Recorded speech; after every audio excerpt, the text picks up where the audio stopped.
Hello. Welcome. So good to see people. And hi to everybody from every state and city. And I see coming in right now. You are here because you've done the work and you're doing the work and you're working hard, but working hard isn't enough. And things are not moving in exactly the way you want them to be. You put in time, you have skills, you have had a proof from others to show that your work is good and it is real and you care about it and you're here. And we're here with you, and I am here with you, and it's my honor and my privilege to be here with you today. Hello. Uh, what we're going to do today is we're going to work on some very specific breakthroughs. And my commitment to you is to do everything that I possibly can to give each and every one of you a breakthrough of some kind in the next 90 minutes or the next 85 minutes. Because just because your work isn't traveling in the way that you need it to, it's not because you're not working. It's not because you don't have the skills. It's not because you don't have the talents. It's not because you're not here and doing what you need to do. It's because there's a systems issue. It's because the system isn't working for you. And the reason the system isn't working for you is because the system seems invisible. The system isn't really invisible. The system is actually hiding in plain sight, but people do not name it. And it is our job together today to name the systems that you're working within.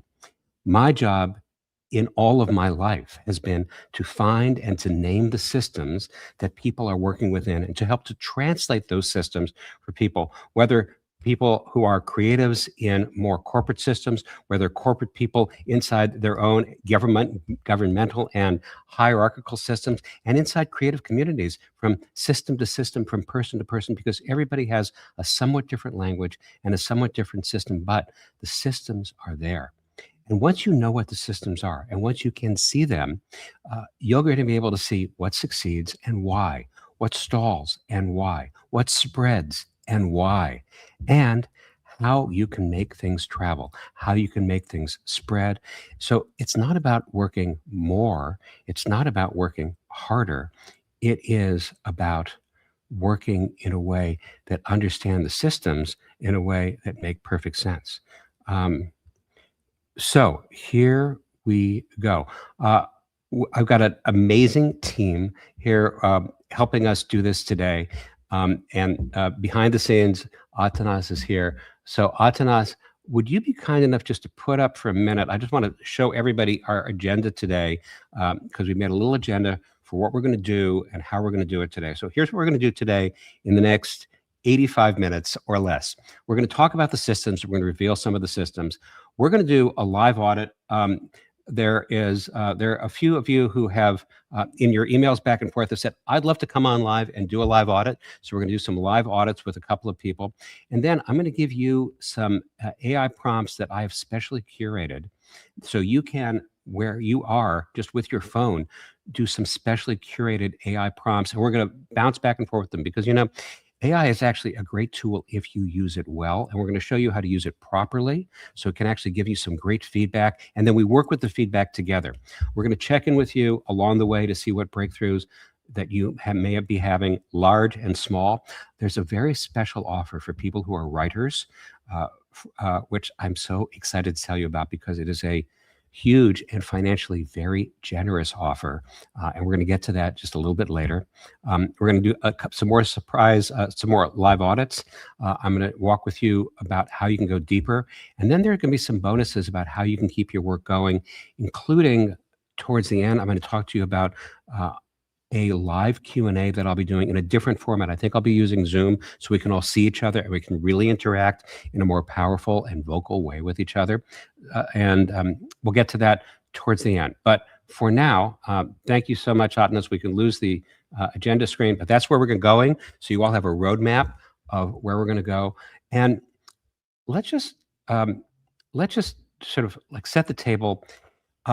In the messaging before this event, I asked you, please have a specific project. This is going to work really well if you have a specific project that you are working on right now, a creative project, an entrepreneurial project, a business project, any kind of project, but it's got to be real. Let's make it real. Let's make this really practical so you can have a really specific outcome at the end of this. What will be great is if you can have a real practical takeaway by the end of this and you have a win, some kind of a win by the time that we're done together. It doesn't matter if it's a big project or small. It doesn't matter if you are well down the road already or you are just starting out. What matters is that it's something real to you that you care about, that you want to move forward, and something that feels a little bit stuck. Maybe you're not sure where you want to go next. Maybe you're not sure how to open the door.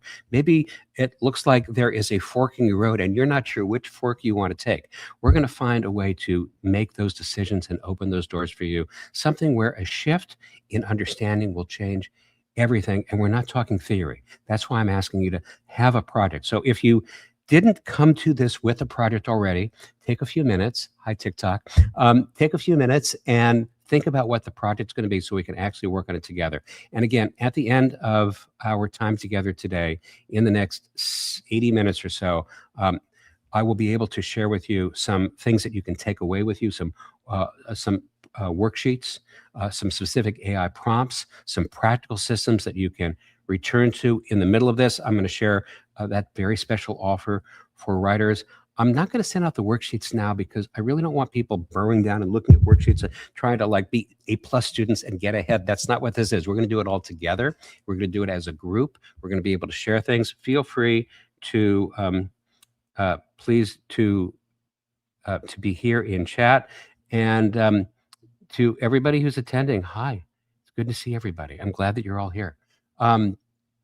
Okay, and as we go, you're not alone. There are some team members. You can see them in chat. They're identified as with team after the name, and they'll be able to jump in and answer some of your questions and your comments and add things for you. Because when I'm here, I'm looking at you. I'm not always looking at chat, but my team members are going to fill in for that as we go. Okay, so let's talk about a big reframe.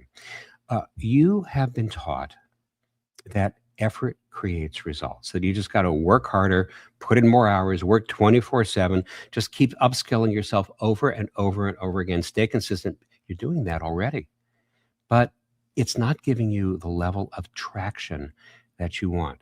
And if everything was just based on working 24/7 and upskilling yourself all the time, uh, everything would always be great and you'd be exactly where you are. We would all be exactly where we are. But it's not about always pushing. It's not about always showing up, because if you're not working within the system and understanding what the system is that is validating your work, that is helping your work spread, as much you can work 24/7, you can push and push and push, but it's not going to make the difference for you.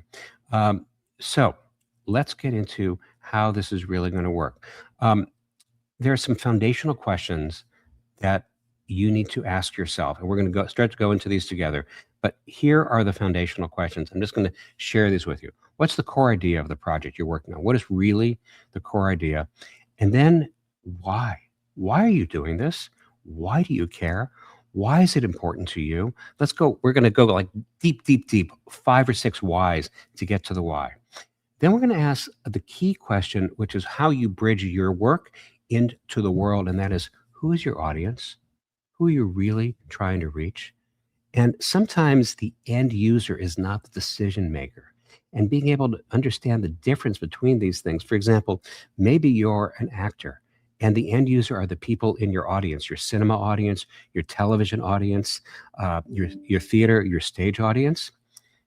But maybe the decision maker is the casting director or the director or the producer or the studio that's going to give you the part. And in this case, to make the separation between the end user, who's your audience, but understanding who the decision maker is so you can reach your end user, that it makes a big difference.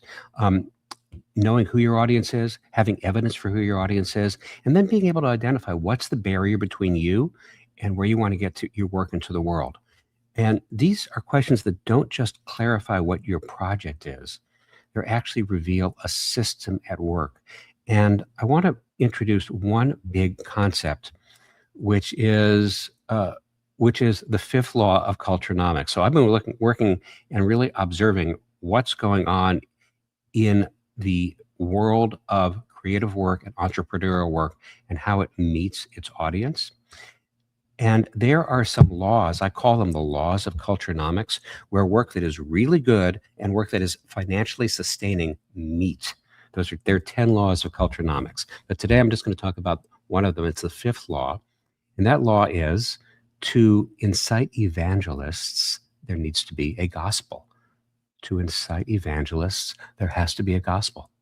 And what that means is you need to have evangelists. You have to have people who are evangelizing on your behalf, who are sharing the news and the enthusiasm and the charisma of what you bring to the table as an artist, as a business person, as an entrepreneur, in rooms that you're not in, because the decisions are generally made in rooms that you're not in rooms that we don't even know exist, in some secret chamber somewhere. But you need to have somebody who's going to become your emissary, your ambassador, your champion, your ally, your supporter in that room. And they need to have a gospel to spread. And I'll give you an example from one of the movies that I worked on a while ago. There was a film called March of the Penguins. And if let me know if you've seen it, put it in chat. And March of the Penguins, if you thought about March of the Penguins, and if people said about March of the Penguins, it is a documentary about penguins in Antarctica, which it was factually, people would not have gone to see that movie, because there had been other documentaries and there had been TV shows and specials about penguins in Antarctica. There's a lot of them actually out there. But the reason March of the Penguins worked, the reason it traveled, is because it had a gospel. The gospel is not the facts. The gospel is what people choose to spread. And the gospel for March of the Penguins, and I'll show you the one sheet for it, was in the harshest place on earth, love finds a way. That's what people talked about. People talked about it, the fact that it was an amazing love story, that it was a family film, that it was about the birth of family and about the endurance of love under terrible conditions. The endurance of love under terrible conditions is something that people care so much about. And that was the gospel that was spread. That was what people shared out in the world.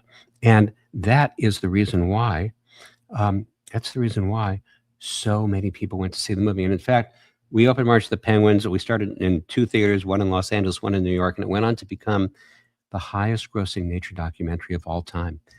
A record it still holds. And it also won the Academy Award because there was a gospel to share.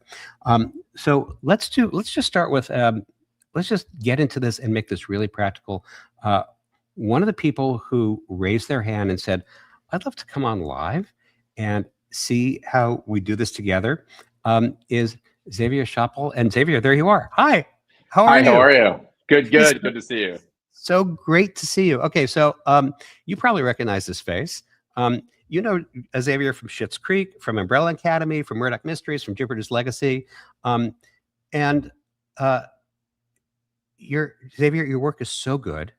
You're so serious about your craft. I feel so honored that you raised your hand and you said you want to come on and be here with us today. Well, I'm honored as well to get the opportunity. Absolutely. So let's get right into this. Sure.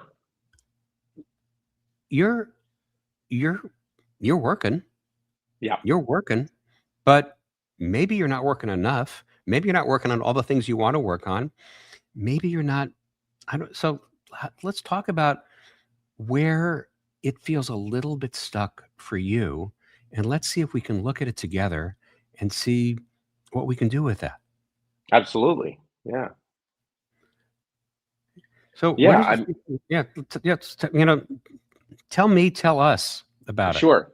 Yeah. I mean, the big switch. I've been acting now probably over 10 years, and the big switch from in the room to doing the self tapes. You're kind of feeling yourself, second guessing yourself. There's a lot of downtime in between. So staying hot, staying active. I always approached acting and everything in film in this industry as a sport. Like you got to be in the gym and doing these things. So doing everything I can on the back end, Yeah. seems to be working and all that. But as the industry's sort of changing, I'm based in Canada, so Toronto is a very very busy city. It's not as busy the past couple of years as it has been. So that's sort of pushed me into wanting to, essentially create my own work. Yeah. And that's kind of made itself into writing my own scripts. And finally finding one that I'm looking at, like you just mentioned about having a gospel and something, and bringing that into people is realistically I was writing something that was part personal, because Yeah. that's an easy river to flow down creatively. Yeah. And then also, coming in that as a not just a standpoint, which I think a lot of actors do, of you know a role I want to play, but Yeah. more so it's something I want to see, something that isn't really that I know doesn't exist. Watching films all the time and saying, Right. part of staying on top also of the changing industry, seeing how You new got to shows are see what's coming going out and on. how they are. Yeah, to Absolutely. know what's going Yeah. on. So watching TV is Yeah, and work. I'm just gonna look up a TikTok here. I'm live streaming TikTok to my phone from my phone over here at this camera because everybody else we can't figure out how to get StreamYard to go to TikTok. So TikTok people, hi. If you come into and people, we'll put in chat how you can come in, but you can also watch us live stream on Instagram and Facebook and YouTube and LinkedIn right now, and you can see Xavier and you can see everything else that's going on, or you can just stay at TikTok and see the top of my head, which is good too. Although maybe not as good. I don't know. Okay. It's better And than not mine. not as good. Actually, you have the top of your head is fabulous. It's just, I well, like it's all sort of yeah, the there's a lot same there. There's a lot of beige. interesting stuff going on there. Okay. Um, and so first I want to compliment you because you've done one of the first things that creative people often miss doing is you realize that you need to be the CEO of you. Right. You're running a business. Your business is your art, your craft, your acting chops, all the creativity you have, and you are the CEO of you. No one's going to become your CEO for yourself, and you've Right. taken that responsibility. Um, can I ask? Can I sort of ask some defining questions for you? Sure.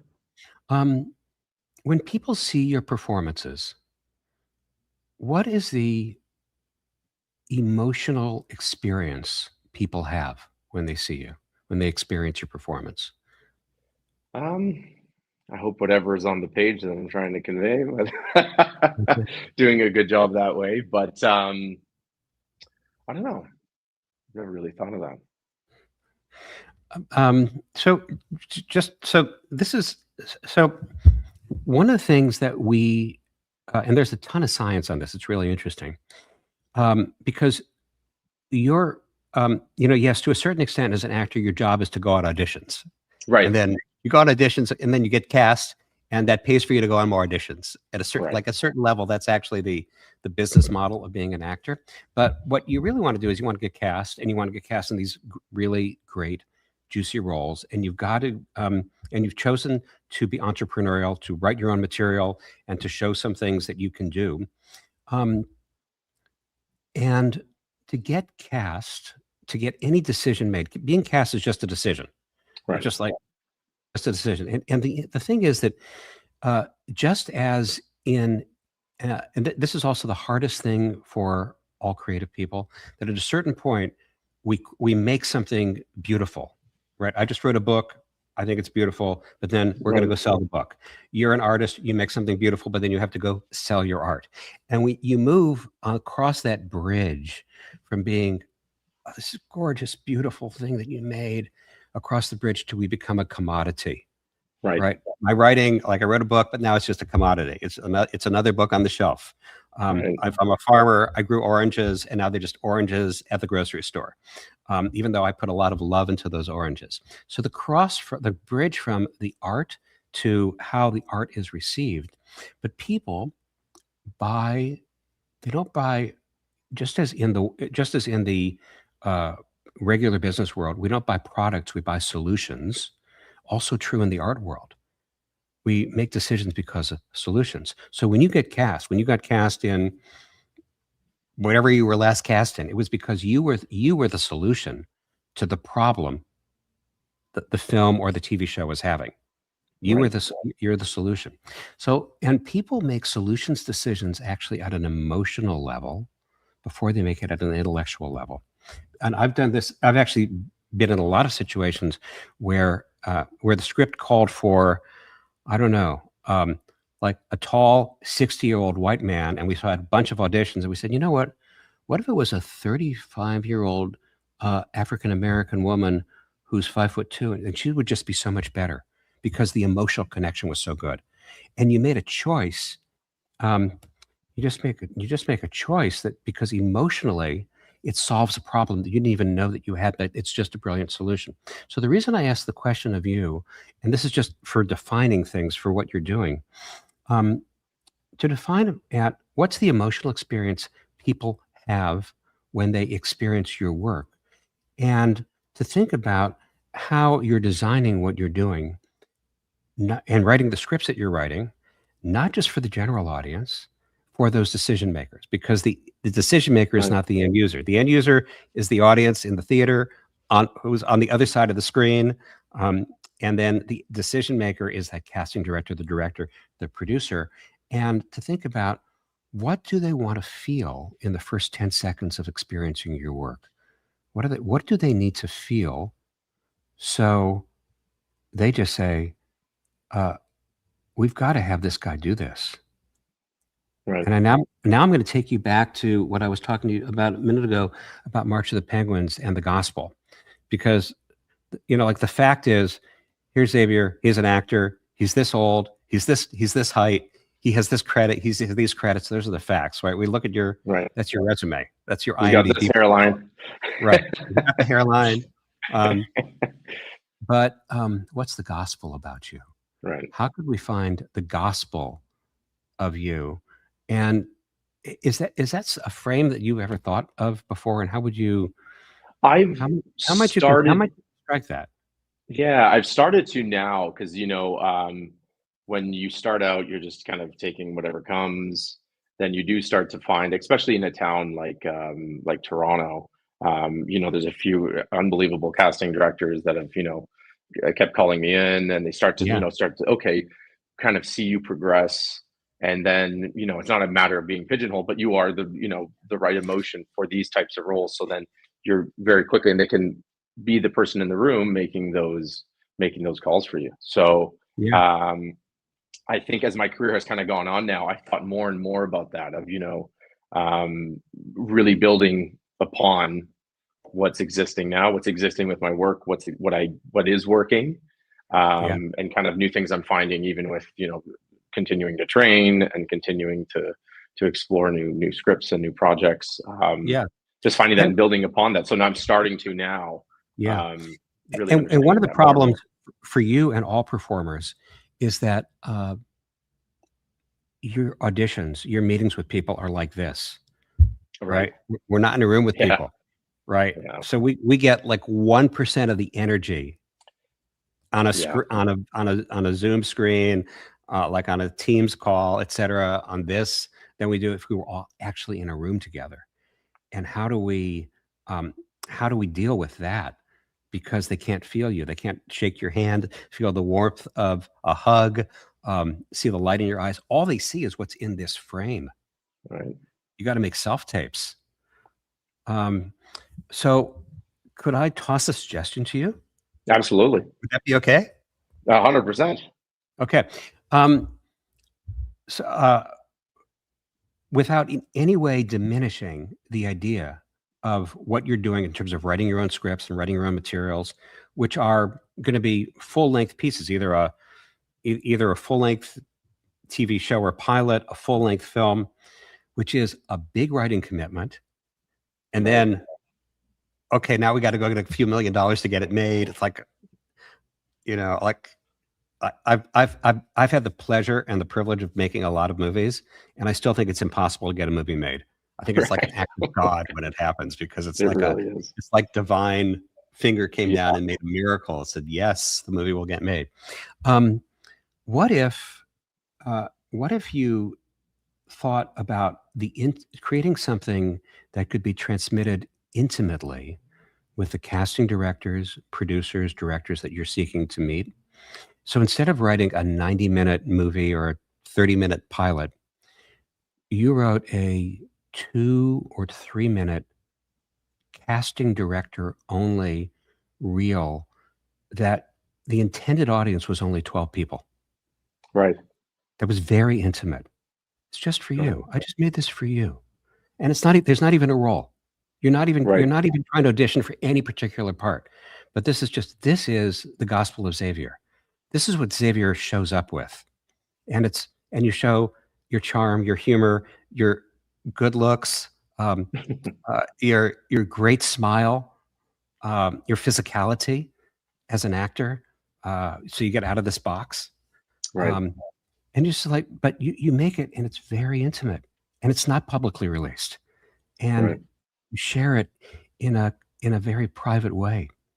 I have a feeling that would first, I don't think anybody else is doing that. If there's 1,000 people watching right now, we just gave you an idea, uh, but probably most of them are not going to do that because most of them are not actors like you. And and you could do that, and I think it would be really interesting. I Right. think I Yeah. think it would platform you in a really different way, and Yeah. you could probably knock out that script in a weekend, Sure. as Yeah. opposed to wherever you are on the script you're working on now, which you should still do. But Right. I'm just Right. thinking about it's like a momentary advance of your career that could be really interesting. Right. Right. Yeah, absolutely.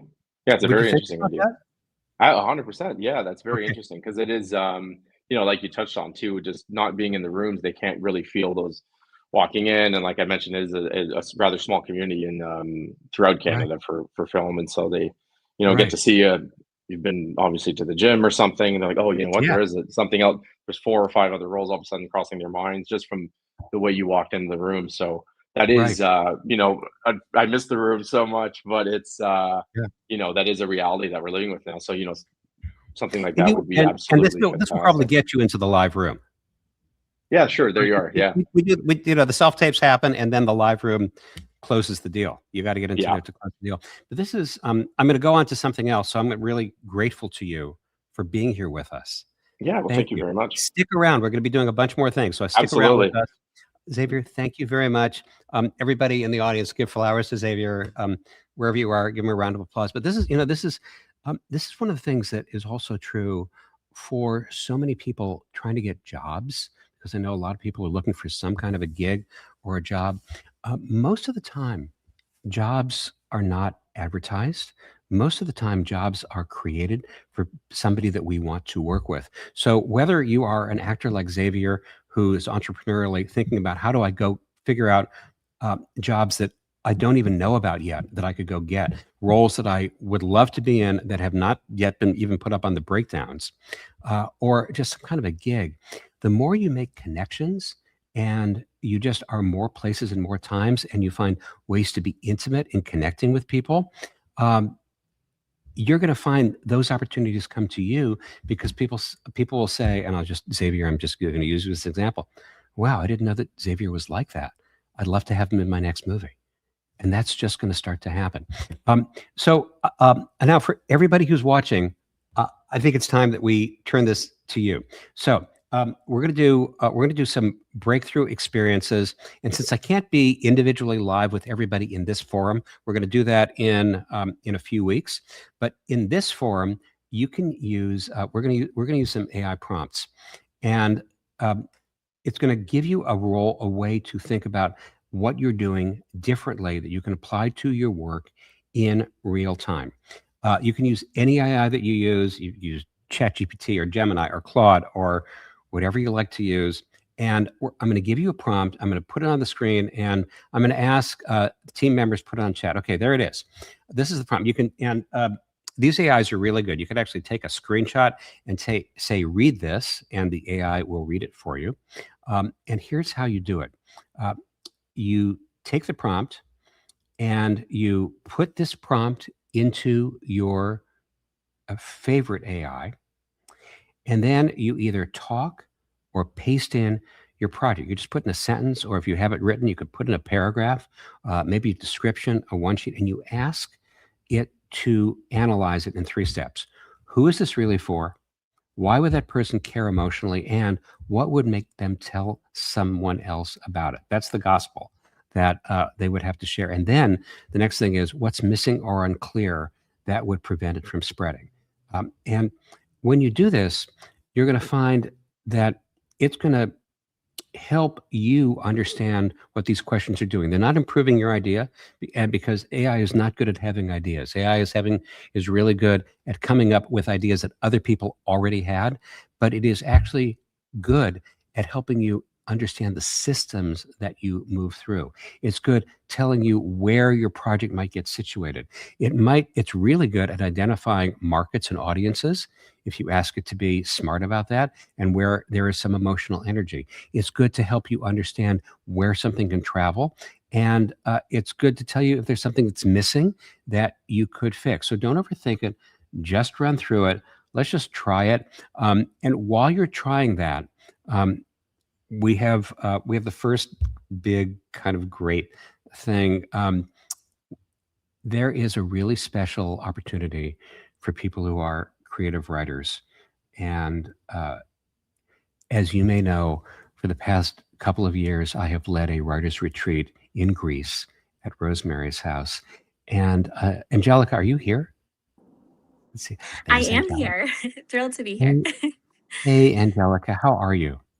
I'm doing great. I'm so excited for the launch of Fearless Persistence. I know it's going to Thank help you so many artists and creatives. Thank you so much. Angelica just mentioned the title of a book that I just wrote, which has a lot of systems in it.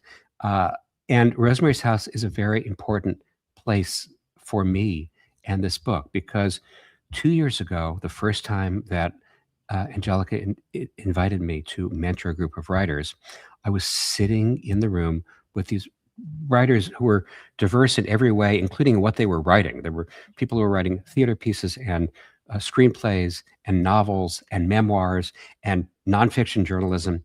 And this book, these systems that I've been looking at and these patterns that I've been recognizing, that I've been taking notes on for years, I realized, wow, this is who I really want to share this with. So I started writing it there.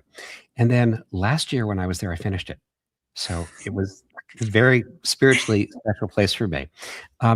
And so why don't would you tell everybody about what Rosemary's House is and about the award that is being made public today? Absolutely. So, Rosemary's House, we're a creative community and residential workshop series in Greece. We welcome writers across all genres and forms, and really, encourage kind of cross-disciplinary, multi-genre exchange.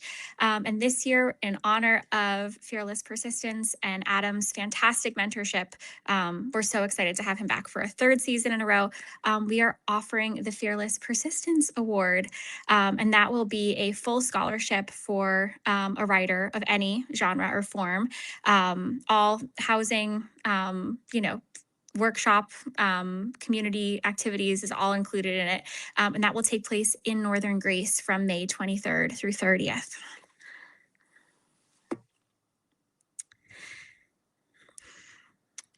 If you are interested in applying for that, the deadline for that is it's somewhat of a swift deadline.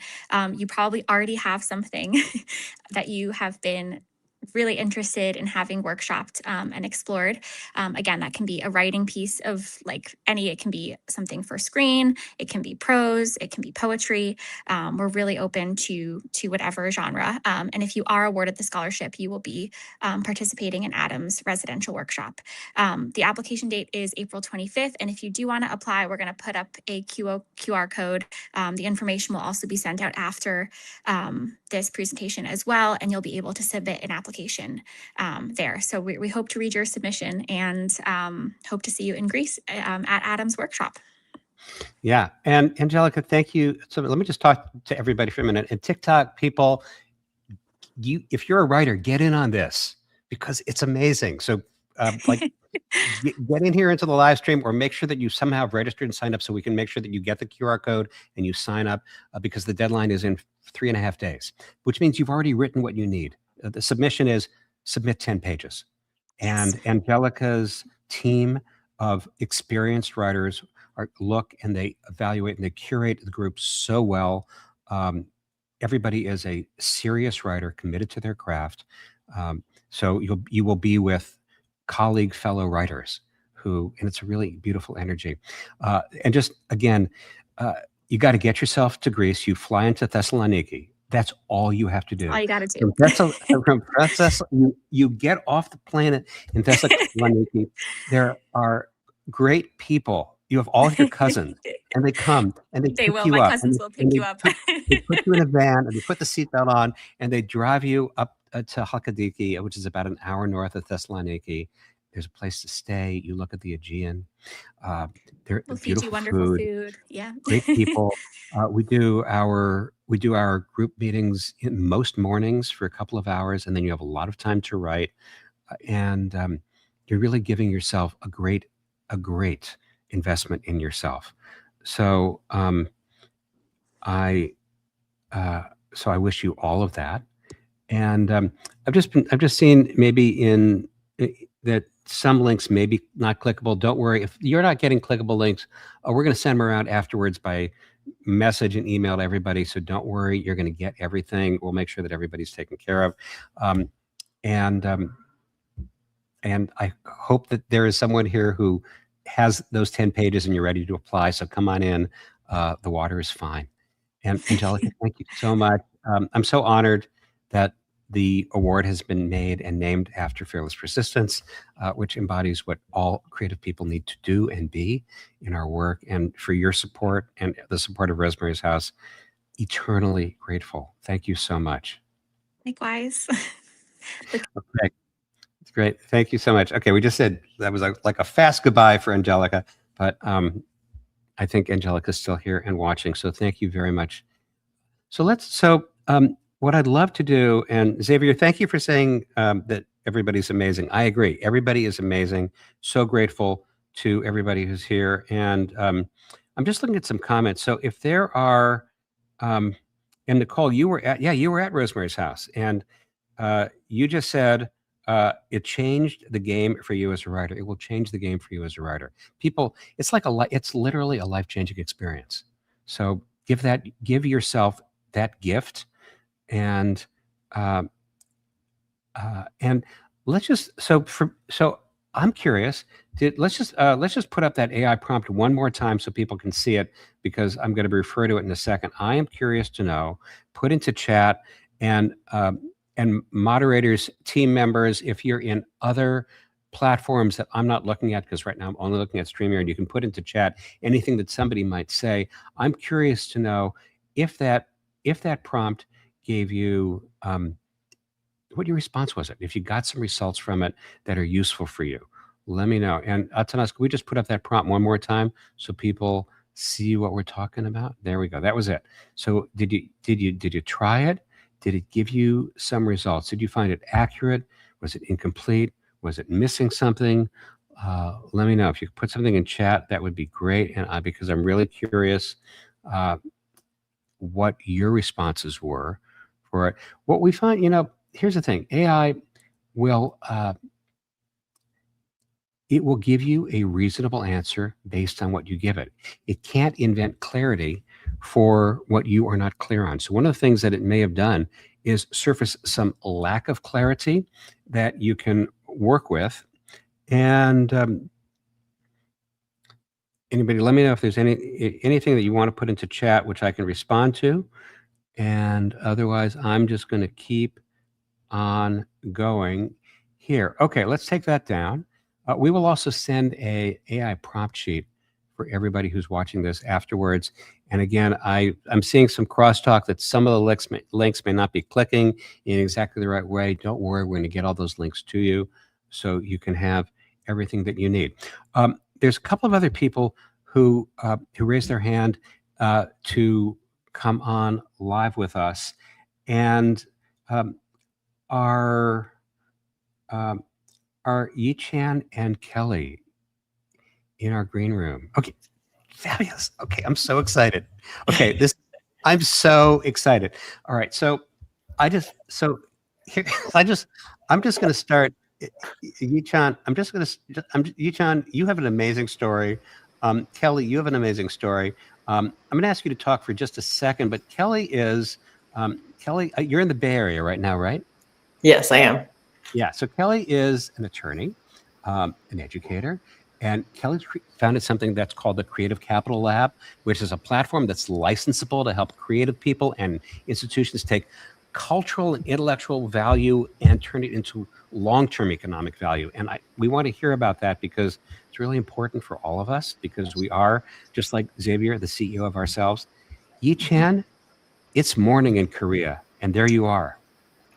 Yes, thank you. Thank you for having me. And I've never met you before, except I love your Instagram. Thank you so much. I love your Instagram. Now, Yi-Chan, I could tell everybody your story, but could you just talk about how you had this completely what seems to be amazing idea that you're a singer and you wanted to be a singer, and then you sang something in Hindi and something happened? Yes, so I am Korean. My name is Charlie, and I am Korean. I was born in the US, but when I was 1 year old, I went to India with my parents and spent 20 years living in India, which is why I speak Hindi. And I always had this desire that I wanted to be a singer. I don't know if I wanted to be a musician, but I wanted to sing well. And I thought, why not document this on YouTube? And so I started a YouTube channel. And because I'm a Korean, but I speak Hindi, I felt that that's a unique perspective. And so I started speaking Hindi on my YouTube channel. And just one day, a random video of me on Instagram, actually, a short video, went viral. And then, here I am with about more than 300,000 people following me on Instagram. Indian people. Yes. 300,000 followers later, here you are. Yes. Yes. I'm so excited. And I think these are moments that I am very unexpected events, I never expected I'd be on this platform speaking to you. I never expected that when I messaged you, you would say yes. So here you are. Fantastic. Thank you. Kelly, could you talk just a little bit about what you're doing in the Creative Capital Lab and why you called it Creative Capital Lab? Yes. So as you mentioned, I'm an attorney. I've been a longtime entertainment attorney. And so I've done a lot of work around talent agreements, production agreements, seeing kind of how that industry works. And then I pivoted to doing some work in academia and with entrepreneurship at Berkeley Law School. And I saw some parallels in both of those industries where people who were trying to build something didn't necessarily know how to retain the value around what they were building. And because my focus and my passion is in arts and culture, particularly, communities of culture or of color even that are producing content, cultural assets, and even intellectual assets, that they aren't participating in the long-term value of what they're creating, right? So for example, someone might write a screenplay and sell it for $100,000 to Netflix, let's say, and they're thrilled. That's a great payday. But then Netflix will turn around and maybe make 10 million off of that same screenplay.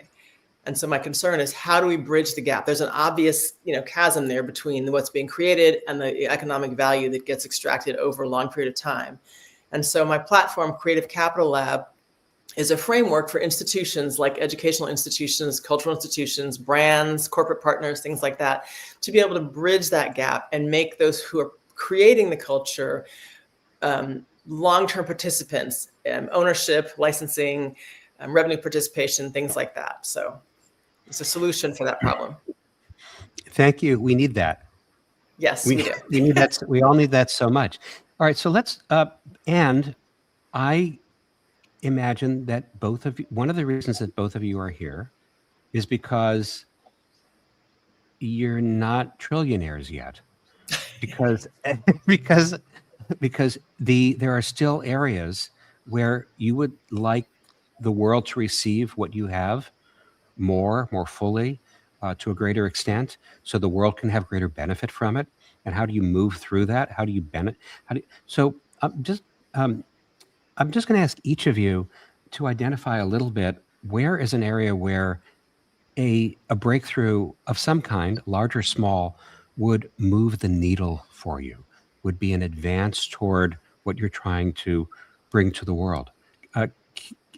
Kelly, do you want to start? Sure, I'll start. So as I mentioned, or I guess you mentioned, my platform is licensable, meaning that it's presented in modular format. So an institution, for example, could license it and then present it to, for example, students or creative partners of whatever type. That would be a breakthrough. I will share a little tidbit that it's currently under review at Berkeley and at Yale, because I'm having another conversation with Yale tomorrow, because they recognize that there's this whole creative ecosystem happening, a lot of cultural innovation happening, but the creators, the people that produce the stuff that we love to watch, the music we love to listen to, literature, fashion, all of that, are getting cut out of this model. There's an extractive model. So for me, a breakthrough would be to have this actually licensed, to have one of these institutions say, yes, we want it. We're going to put it on our platform. We're going to use it for executive education or for our students or for artists who come exhibit at this museum, something like that. That would be a huge win. So I'm working on that right now. Get that anchor client. Yes, exactly. Get the Foundational. client. Yeah. And I'm looking at global clients too. So. Okay. But we got to get the first one. Absolutely. Because the first one creates the credibility effect. It's exactly what we get, like right now, there's a film that I'm working on that's an ensemble movie. And what I found, every time I have an ensemble movie, you've got to get the one person that all the other actors want to work with. Right. Who's attached to it. You get that one, then everyone says, oh, well, if Tom's doing it, I want to be in too. Right. And so, that's what we need to get that anchor client, that anchor tenant for you. Yichan, do you prefer to be called Charlie or Yichan? Either one is fine for me. Okay. What do you today? What do you prefer? Let's go with Charlie. Okay, Charlie. Charlie, what would be a breakthrough for you? So I shared that I wanted to be a singer, but I didn't have a courage to actually perform live for the past 3-4 years. And I want to do it this year. And so I'm trying to work on a live event. I've always been just, doing online content, but now I want to do a live concert. And so I have a few musician friends that I could perform with. But the main issue for me right now is to figure out if there's an actual demand for the live concert here in Korea. So I want to do it for the Indian audience, but in Korea. So I don't exactly know how many. And also another thing is how to fund, because finance is, I think it's a big issue for many creators. Okay. Is there an Indian audience in Korea? Yeah, there is. And is it concentrated in one city?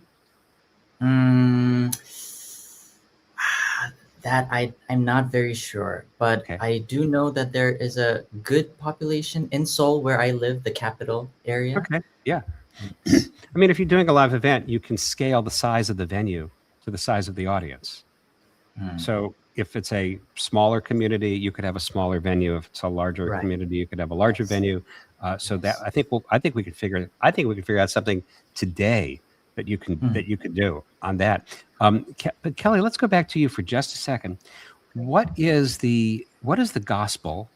So you probably heard we were talking about a gospel, which is not the fact of your licensable program, but the emotional content that people want to share.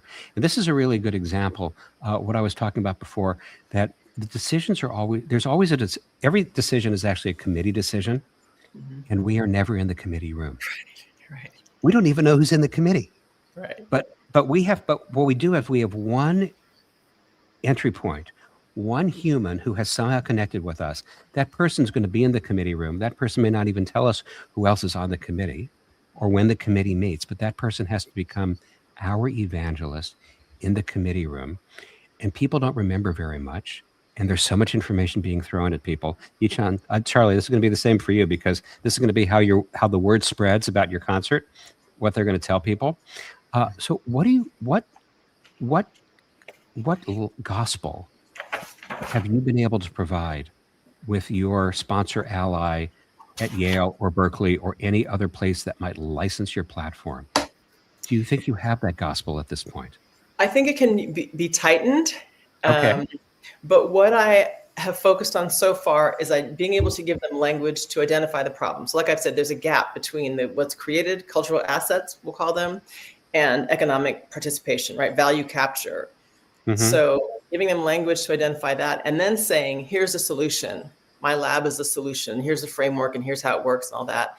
And then something that they can repeat to other people, right? To make it easy. Right. Okay. So using the framework, using that example I gave before of March of the Penguins, where the facts are, the head is Penguins Antarctica documentary. The heart is, in the harshest place on earth, love finds a way. What you just gave us is very intellectual. Is there an emotional component?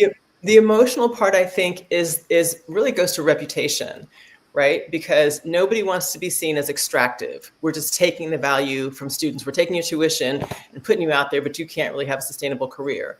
Museums, we're showcasing artists' work, for example, and then good luck having a career after that. Can I dig a little deep with you? Yeah, please. Is that okay? Yes. Okay.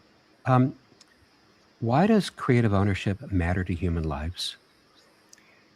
Well, it's how they are able to create value long term, right? Value by licensing their work, by participating in, let's say, brand partnerships. It puts their name out there, lets people recognize who they are. Okay. And why does that matter? Because I think people. We're going to dig through a few whys. Yeah, no, this is helpful. We're going to dig through a few whys, and everybody who is watching and listening, this is an example of we're going to dig through whys. We're going to be going through like layers of flesh until we get to a beautiful, vulnerable, gorgeous beating heart of what you're doing. All right. So why does it matter that people control their work? Because I think people want to be known for what they do. They put love into it, like you said, the person who grows oranges.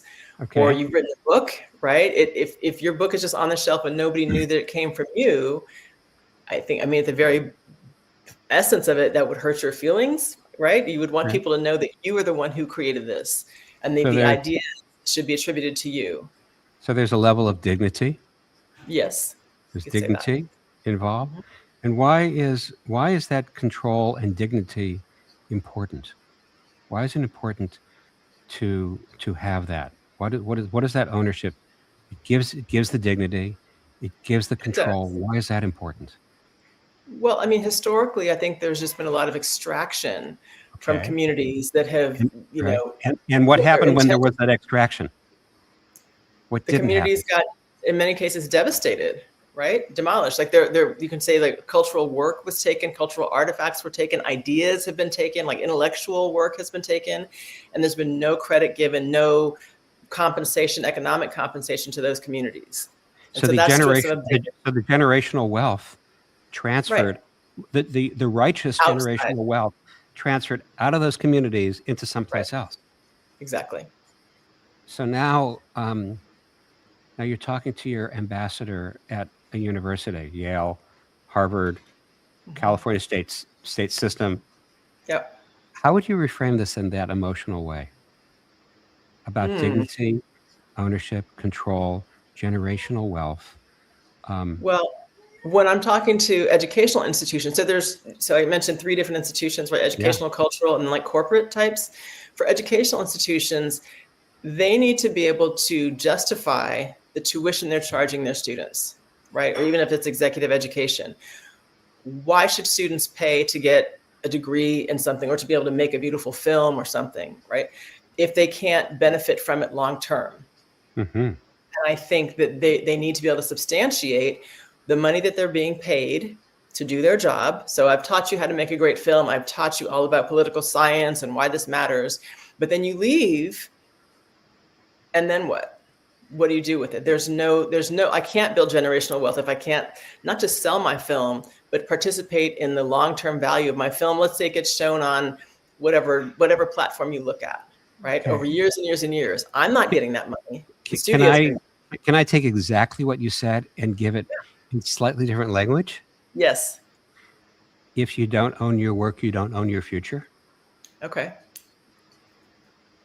And to give everybody that these institutions are touching, whether it's a corporation or a school or a person, the capacity to own future.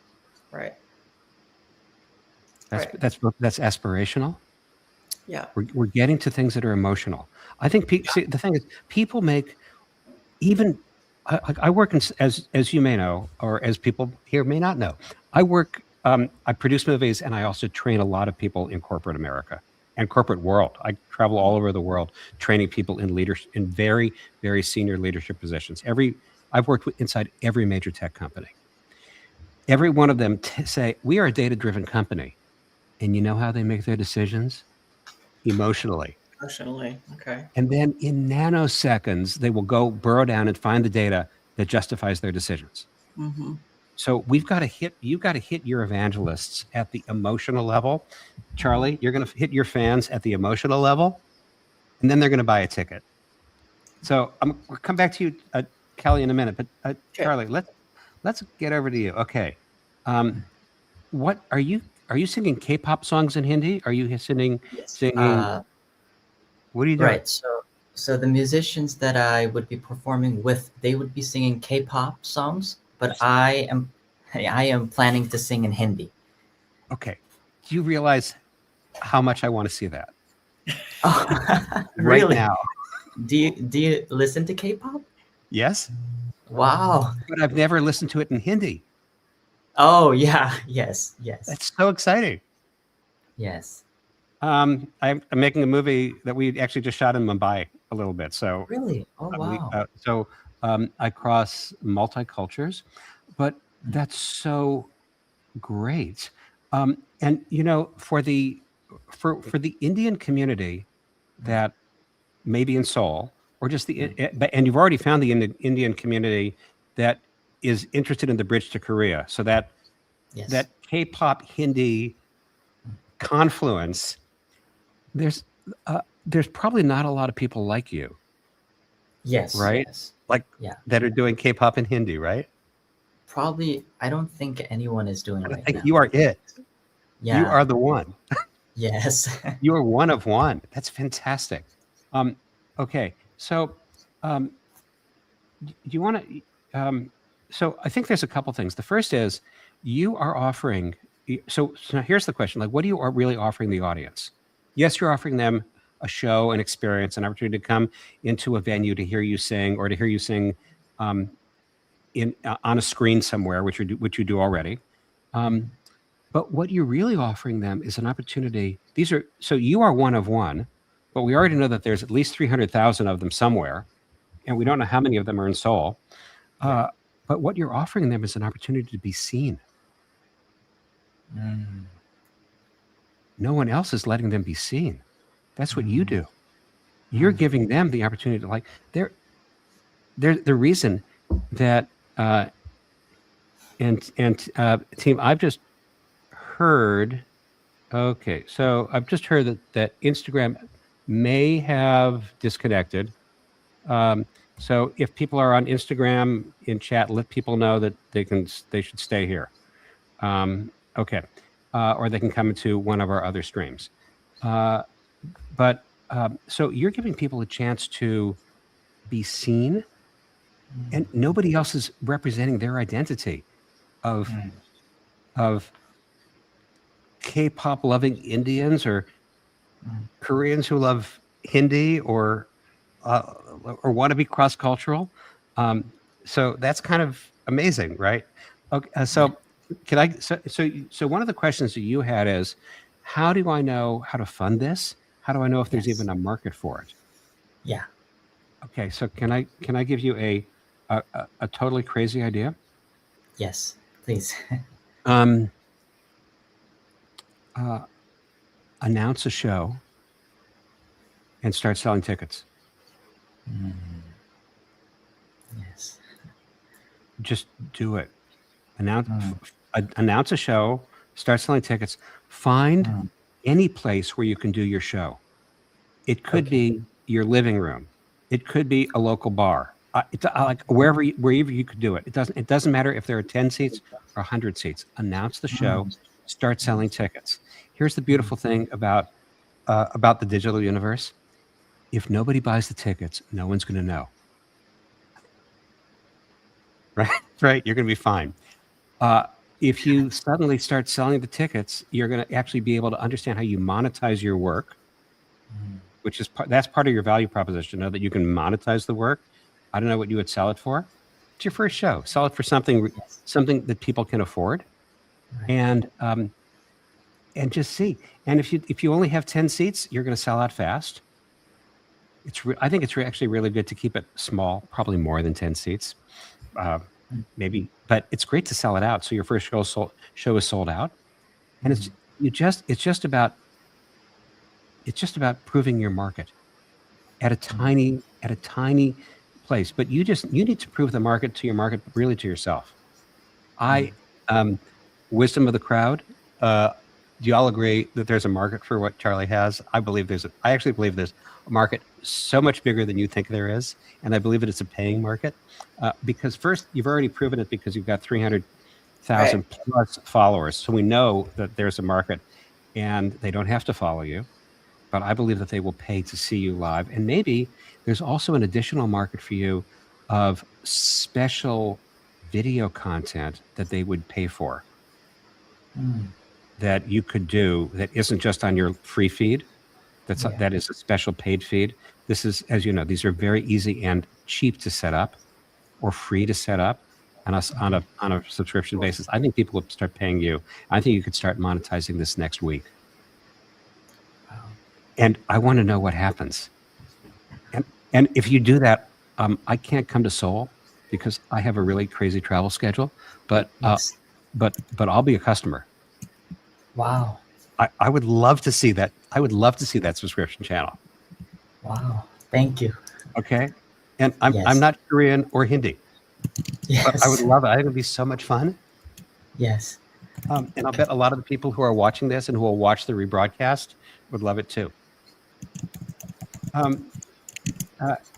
Kelly, I'm curious to know what your reaction to all of this is, and I also have one other thought for you, just in terms of the your profile and the profile for the lab that you create. Have you done just in the thought leadership space of the profile space, and in the space and the concept of if you don't own your work, you don't own your future? Are you doing any public speaking, writing, broadcasting around those ideas? I have done some. So last year I went to the film festival in Cannes, south of France, and I spoke about film finance, music revenue in film, and I was speaking primarily to artists, filmmakers, writers, people like that, to help them understand how they can, again, capture some of this value. This year I'm going back to the south of France, but I'm going to Cannes Lions, which is the branding, advertising segment of that, to speak to brands about why it's important for them to participate ethically and fairly with creators of different cultures, right? Not just extract and go, okay, we have a campaign, thanks for letting us use your music and everything, and now we're gone, right? But like to really like long-term develop trust, to help people develop more of a relationship with a brand than just them coming in and taking. So to answer your question, yes, I've done some speaking, not as much as I would like to, but I'm getting started. Okay. So here's a couple thoughts. There's an interesting message from somebody in chat, Kelly. Would you say that the goal of Creative Capital Labs is to make the notion of the starving artist obsolete? Yeah, I just responded, and I think so. Yeah, I mean, that is certainly a byproduct of it, because why should artists starve when we all love I mean, imagine a world with no art, with no music, no books, no film. Well, none of us would be here. Right. Like, it's just not interesting. It's not sustainable. So, but why is it that artists aren't benefiting, aren't participating in the value of the tremendous value of what they create, right? Some of us look at things that we saw, you know, how many times have you watched whatever your favorite movie is, right? And some of those artists are getting paid repeatedly, but a lot of them are not. So I think there's a lot of continuation of this discussion that we can and we will do, Kelly.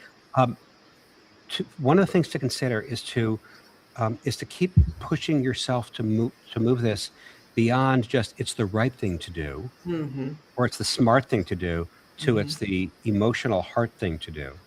And one thought for you in terms of just raising awareness of what you're doing and profile of what you're doing would be to start being very public and do an architectural teardown of a famous creator's work and how that deal structure gave that creator zero value. Yeah. There's a lot of it. There's Zero a lot value, of you're saying. Zero value. Like, yeah, there's a lot of examples of that. Yes, there is, unfortunately. And if you take famous people, you will ride on the coattails of their fame, which will give you more profile because you'll be talking about people that everybody knows, but everybody doesn't know how they went from making millions in revenue for others and are broke themselves. Yeah. And to actually just take that and with real information, which I know you have, and just take and I say tearing, and you're dismantling the building and taking it down to the studs until people can really see what went wrong. Right. And that would be a really interesting way for you to get public with what you're doing in a powerful way. Kelly, can I ask you a question? No. So how would you suggest that I, like, what platform, like you were telling Charlie, whether it's your living room or someplace, a restaurant, what have you, what do you suggest in terms of a way to share that? I would start for the professional audience. I would start doing some great explicit articles on LinkedIn. And then I would start thinking about probably YouTube as a platform. That's going to take a little bit more work for you just because you would be doing, you might be doing a video that's 10 or 15 minutes long where you just look at the camera and say, I'm going to take Leonard Cohen's life and I'm going to take it apart. I'm going to take Taylor Swift's deal structure and I'm going to take it apart and why she had to re-record her songs and how she got into that mess and how the future Taylor Swifts don't have to and how Charlie doesn't have to. Because Charlie is going to listen to Kelly and is going to own his future. Yes, I want to follow your channel, Kelly. I actually have a YouTube channel, but it's not about this yet. It's about another life I had, but I'll switch it. Let's get aligned because that's what people want from you. Okay, I'm going to say thank you to both of you for being here. You're both amazing. Charlie, let us know when we can start subscribing. Yes. Well, thank you so much. Please let all of us know how your first show, how ticket sales for your first show go. I think if you announce this, if this weekend you figure out where you do it and you announce the tickets next week, I think you're going to sell out. Wow. I believe this. Okay. Thank you so much. I will. Thank you both. It's so good to see both of you. Thanks so much for having me. Okay. So Angelica talked a little bit and I talked a little bit about the fact that I recently did write a book. Actually, today we're celebrating because today is today's publication day. And it's we're talking a lot about systems and I love sharing. So the thing that I can best do in the world right now and really for the next cycle of my life, because I've been in so many rooms, I've had this 360-degree experience of being inside studios and onsets and offsets and in a lot of different creative areas, is sharing the systems and sharing the patterns and giving creative people and entrepreneurs visibility in the systems that are really working so you can navigate more smoothly. There's a lot more systems in here. And that's what this is here for. And it's something that I have really enjoyed working on. And what you just experienced, just in these live experiences I've had with Kelly and Charlie and with Xavier, and what you may have just experienced here with your own AI prompts, is the difference between having something that having something that is just there and something that can move, and how you can move it into the world, because you do not need more ideas. You don't need to work harder. You just need to Excuse me, work more. Adam. Excuse Hi. me, Adam. Hi. Well, I apologize. I'm interrupting you, but we actually have some really talented people here tonight who have read the book and they want to share some of their insights. You mean some of the people who were the pre-publication early readers? Yes. Yes. Okay. Well, I'm going to go off and give you the screen. Okay. All right. Okay. Thanks, Adam. Yeah. So, hi, everyone. I'm Nancy, and we're going to talk to a few folks from different stages of life, from different worlds, and they're all connected from one common thread where they've read Fearless Persistence. So, I'm super excited. Our first guest is Jerry Yang. Jerry Yang is a producer, actor, and writer with 2 decades of experience in film finance, capital strategy, and storytelling. Hi, Jerry. Hi, Nancy. Hey, I'm so excited to have you here. So, can you share a little bit about how the book has impacted you and what is one key transformation you've taken from this? I mean, the book was incredible, first of all. The first half of the book, the first 15 chapters, was like walking through my own creative life, but it was articulated so well. I really gravitated towards sort of the back half of the book where it was really practical, standing on business things. And that's always been a hurdle for me. In particular, what I loved was the playbook on how to hold collaborators accountable, how he flips the script. And in a lot of ways, he's very much like a Cyrano de Bergerac. He literally tells you what he says. Yeah. I think there was one where he said like, so what he did was he, instead of you setting the deadlines, he asked the collaborators to set the deadlines, and then you agree on it. And then all you have to do is wait. And when they cross the line, he chimes in and he said, so we agreed on this deadline. Can you tell me what's happening? Like, brilliant. Just really a brilliant moment. Yeah. And I love the kill clause in the contracts. I used that literally yesterday. I have a development. No way. There's a book that I'm developing, we optioned, and I just slipped it in there. Of course, I didn't call it the kill clause, but it's a kill clause.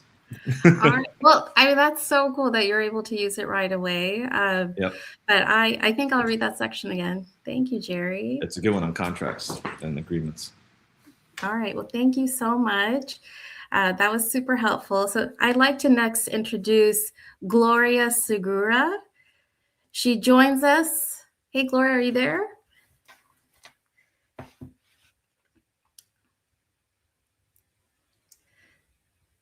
So Gloria Segura. Hey, Nancy. Gloria seems to not have come online, so perhaps we Okay. can. All right, I'll keep going. So next I'll have Gio Doris. Hey, Gio. How are you? How are you? Yeah, it's great to see you. So if you guys don't know Gio Doris is a speaker, author, and strategist who helps people amplify their voice and build something that outlives them. So Gio, can you share just some insights that you have from the book? Yeah, no, where do you start? I feel like it literally met it's like a 360 book. Like it literally meets the creative in every specific space. For me personally, a lot of the game is mental. And one of the things that I took away from the book was the idea of being able to navigate doubt and feeling ambivalent when it comes to the creative process. So there's a lot of times where I feel like one moment I'm 100% sure that this is the greatest thing I've ever come up with. And in the very next moment, I feel like it's the worst thing I've ever come up with. And oftentimes I am trying to get rid of the doubt, get rid of this mixed feelings, almost as if I feel like I'm experiencing like I'm bipolar in this journey. And in reading the book, the way Adam wrote it, I love the fact that instead of getting rid of it, he was saying that both elements are necessary to move the work forward. And the amount of effort that it takes to get rid of doubt, instead of repurposing it and reframing it to be something that I could use as a tool to enhance the work, to make the work have more depth, was something that I never heard someone say it exactly how it's laid out in this book. Oh, I love that. The doubt and the certainty and how it helps you progress forward. So, but thank you, Gio. That was Thank super you. helpful. I appreciate it. So next we would have Dan Bigman. Hey, how are you? Hi, Dan. Hi. So I'll introduce you. So Dan Bigman is our Chief Content Officer of the Chief Executive Group, reaching thousands of CEOs and bringing a leadership lens shaped by conversations with top executives. So Dan, from your experience and hearing what everyone else had to say, what is something that has really impacted you? Well, the thing that I really took away from the book is that I wish I had it when I was 24 and starting rather than getting it now, but it was still really useful, and it will be the thing I give my daughter, a 15-year-old actress, for summer reading, because there's just a lot of it's a really practical book about how to do this. For myself personally, I took the most away from the 10 Laws of Culturenomics. I thought some of the stuff that was in there was terrific.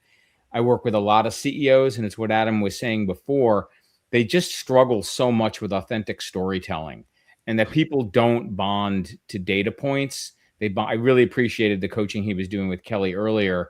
They just have a tough time. And, I was thinking today, we saw, Tim Cook leaving Apple. Why is it that Apple is Apple? Why can they command such a premium for the products they have? It's because it's not a product. It's an emotional connection. You feel like you're part of a club. Yeah, their stuff works, but really you feel like you're part of something that's cool. And Adam really goes into like the nuts and bolts of what creates that cool in the book. And I think that's going to be really useful for me to share with my readers and some of the folks that I coach in C-suites around the country. Oh, that was incredible, Dan. Thank you so much. Super appreciate it. So next up, is Coco there? Coco Ma? Hi, Coco.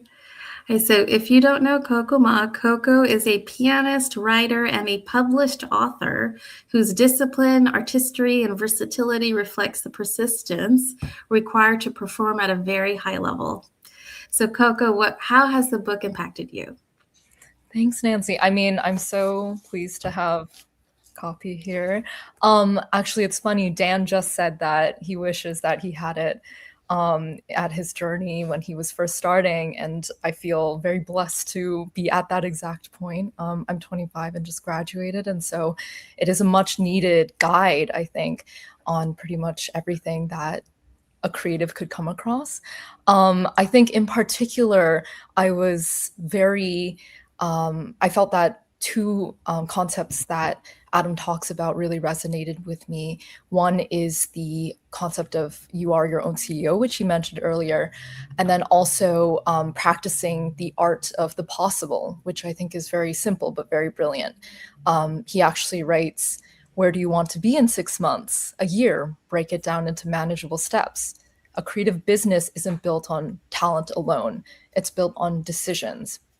And it's very important to me that now when I'm going about my craft and I'm considering what business decisions I have to make on top of the creative ones, that I'm doing that with really authentic and true intentionality.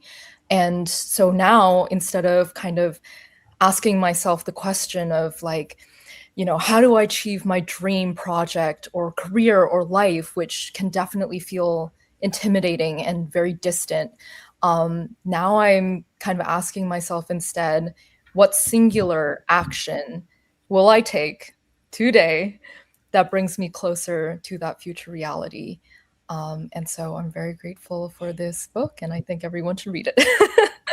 Yeah, no, I love that point. I think I'm going to reread that section on, how creative business is built on decisions. So, but thank you, Coco. Thanks so much. Yeah. And for folks, I also had a chance to read the book, and the portion that really resonated with me was Plus for Excellence. So excellence is not just a grand leap, but it's tiny incremental steps forward. And that helps kind of give grace to all the hard work we do. And sometimes it feels like we're not making progress, but all of those little different revisions or pieces that we add really drives to something extraordinary. And I think that helps build upon like the points that each of the folks made. So, but that's kind of my takeaway. But I encourage everyone to read the book. And with that, I'll turn it back to Adam. But Nancy, wait, bring Nancy back for a sec. I want to say thank you. I'm so moved. Thank you very much. Thanks for coming here, and thanks for bringing all these people together. Everybody who came on, thank you so much. It's really, it's emotional for me because it's the reason that I'm doing this. It's really important for us to share the work right now, and for everybody watching and listening. And Nancy is a senior leader in the technology space and was one of the early readers of the book, and Nancy's comments on a first draft helped us make the book better. So thank you, Nancy, and thanks so much, and thanks for your friendship. Oh, it's my honor. And your continuing friendship. Yeah, thank you. All right, everybody, we're going to bring it home. We're going to bring it home in the next few minutes here, and let me just talk. Here's the thing. So yes, there is this, which I encourage you. If you want to dive deeper, there's a lot of systems in here. And my model for how to write this book was Dan Brown, The Da Vinci Code, single chapters that are fast to read. And there's and I say early in the book, you don't have to read it in order. There's single chapters. You just like look at the table of contents. I want this now, and you have it. There is the ebook, the Kindle edition, and then there's an audiobook. All of those are on Amazon. And then only on my website and exclusively on my website is the special advanced listener edition of the audiobook. I actually think the advanced listener edition of the audiobook is my favorite version of it. I recorded the audiobook myself. I did that in a studio here in Hollywood. And it was so powerful that when I was in Paris working on a film, I went to a studio in Paris and recorded some special intro prefaces and reflections. And I took the chapters, the 91 chapters, and I grouped it into 30 listening units. And it's like me walking you through the experience. And I think I know that some people have already started to listen to that and have really gotten a great response from it. So there is that. And look, for everybody, and we are going to send around to all of you a worksheet, AI prompt pack, access to this replay for a certain period of time. And for those of you who do actually buy the book or the Kindle edition or the audiobook, any of the audiobooks, and you let me know that you bought it and send me your receipt, and I'll give you an email address you can send it to, which is hello@adamleipzig.com. I'm going to do a live Q&A with you on Sunday, May 10th. And the reason I want to see your receipt before we do that live Q&A is I want you to get into the material so we can talk really practically about what you're doing, because that's what it's about. This is for serious people if you really want to advance your work. And for all of you who are creative people, who are entrepreneurs, the world really needs your work now. There's a reason that you have the skills and the talents that you have. You've been working so hard. You've been here. You're here now. You are here now. And the world needs your work. The world runs on the narratives, the business narratives, the creative narratives, the story narratives that people like all of us put forth. Action doesn't precede narrative. Stories precede, and then people follow those stories of life, of commerce, of creativity, of relationships, of nations, of politics, of social structures. And the narratives that we create, the stories, the businesses, the entrepreneurial things that we create become the pathways that others follow. The world needs your work. And how do you get your work into the world? You've got to understand the systems of the world. And that's what we're doing with this. That's what I hope that I've done. And I have been privileged to be able to share with people with this. And with that, I'm going to say thank you to everybody on my team who helped to bring all of this together today. It's been great. I've had a great time. And for all of you who are here and all of you watching in the replay, and those of you who are still on TikTok, if you didn't come in live, somehow reach out to us. Find me on my website, adam@adamleipzig.com. And we will get you the worksheet. We're going to get you the AI prompt pack. We're going to get you access to the replay. And then if you do get the book or the audio book or the ebook, and you let me know that you actually got it, I would love to invite you into a live Q&A on May 10th. We can really get into your individual projects, and I can talk with you the way I did with Kelly and Charlie and Xavier. And with that, I wish everybody a beautiful day, morning, evening, wherever you are. The world needs your work. You're here now. And thank you all. I'm going to sign off. Take care, everybody.